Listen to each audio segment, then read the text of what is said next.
মাননীয় স্পিকার, আপনাকে ধন্যবাদ। আমার নির্বাচনী এলাকা ভারতের সীমান্তে দীর্ঘ আয়তনের 654 বর্গ কিলোমিটার, বিশাল আয়তনের 57 কিলোমিটার দৈর্ঘ্যের 917 কিলোমিটার সরকারি হিসাব মতে কাঁচা রাস্তা এখানে বিদ্যমান।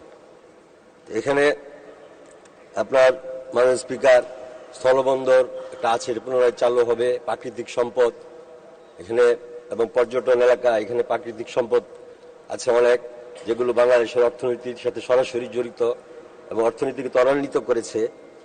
তারপরে এখানে ইমিগ্রেশন পোর্ট সেটাও হবে, এটা প্রস্তাবিত আছে। তো সবকিছু মিলে এখানে রাস্তাঘাটের যে দুরবস্থা, সে দুরবস্থা থেকে উত্তরণের জন্য মানে এখানে অ্যাজ নিডেড প্রত্যাশিত প্রকল্প প্রণয়ন কাম্য। বিশেষ করে গত 15 বছরে সারা দেশে মাননীয় প্রধানমন্ত্রী জাতির জনক বঙ্গবন্ধু সুযোগ্য কন্যা উন্নয়নের যে চমক দেখিয়েছেন, এর ভিতরে গত 15 বছরে আমার নির্বাচনী এলাকা পিছিয়ে গেছে।